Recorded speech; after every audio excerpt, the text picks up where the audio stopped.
Start అయింది.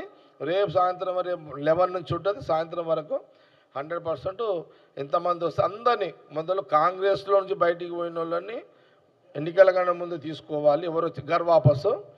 అది కాకుండా ఇంకా మిగతా బీఆర్ఎస్ వాళ్ళు కానీ బీజేపీ వాళ్ళు కానీ ఎవరు వచ్చినా సరే మేము వాళ్ళని కూడా ఆహ్వానిస్తున్నాం. ఇది ఏఐసిసి డైరెక్షన్, ఇది ఏఐసిసి డైరెక్షను. అట్లనే దీంట్లో కూడా ప్రమాణ పత్రం కూడా కోదండ రెడ్డి గారు ఏసీ డైరెక్షన్ ఇచ్చారు, అది కూడా తీసుకుంటున్నాము. ఎవరు వచ్చినా కండిషనల్ ఏం లేవు, కండిషనల్ ఏం లేవు, లేదు ఏం లేదు. ఎవరు వచ్చినా చాలా క్లియర్గా ఏఐసీ డైరెక్షన్ ఒకటి, ఎవరు వచ్చినా మంత్రులు ఆ జిల్లా మంత్రుల కోఆర్డినేషన్లో పనిచేయాల్సిందే. ఈడ ఎవరు కండువలు కప్పుకున్నా ఆ జిల్లా మినిస్టర్ కంట్రోల్లో పనిచేయాల్సిందే. నియోజకవర్గంలో ఎమ్మెల్యే ఉంటే ఎమ్మెల్యే కంట్రోల్లో పనిచేయాల్సిందే. ఓడిపోయిన ఎమ్మెల్యే ఉంటే ఆయన కంట్రోల్లో పనిచేయాల్సిందే. ఆ జిల్లా ప్రెసిడెంట్లతోటి టచ్లుండి పనిచేసుకోవాల్సిందే.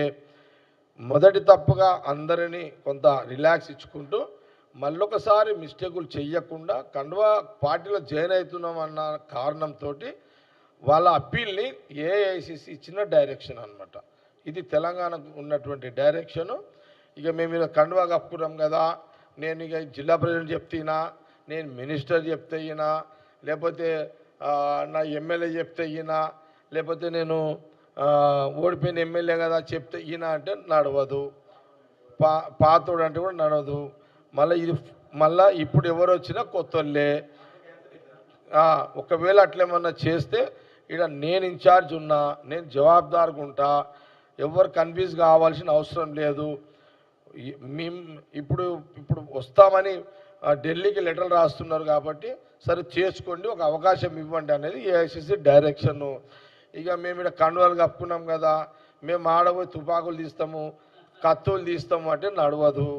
తీస్తే మళ్ళా వాళ్ళు రికార్డు పరంగా అక్కడున్న జిల్లా ప్రెసిడెంట్ కానీ, మినిస్టర్స్ కానీ, లేకపోతే ఎమ్మెల్యేలు కానీ, గెలిచిన వాళ్ళు కానీ, ఓడిపోయిన వాళ్ళు కానీ వీడియో రికార్డు ప్రూఫ్ చూపిస్తే తప్పకుండా వాళ్ళ మీద మళ్ళీ యాక్షన్స్ ఉంటాయి.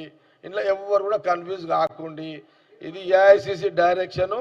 ఇక్కడ నేను జగ్గారెడ్డిని ఉన్నా, ఇవన్నీ నడవయి, నేను సిస్టమ్ ప్రకారం పోతా. మంచిగా పని చేసుకుంటే పార్టీని బతికిండి, మీరు బతుకుండి. ఇక పార్టీని ఖతం చేస్తాం, మీరు చేస్తామంటే ఇడెవడు ఊకోడు. ఇది క్లియర్, మీరు రియలైజ్ అయ్యారు అన్న. ఏదో ఎమోషన్లు అవుతాయి, ఆ జాగాలో నేనున్నా నువ్వున్నా అవుతాం. ఒకసారి తొందరపాటు నిర్ణయాలు చేస్తాం. ఒక అవకాశం పార్టీకి అప్పీల్ చేసుకున్నారు, ఇచ్చింది. దాన్ని మీరు అందరూ కండువా కప్పుకున్న సద్వినియోగం చేసుకోండి. దాన్ని మీరు మిస్యూజ్ చేస్తే మట్టుకైతే తర్వాత నో కాంట్రవర్సీ సిస్టమ్ తీసుకొస్తే ఎగ్జామ్షన్ ఉండదు. ఇది క్లియర్ ఇదంతా.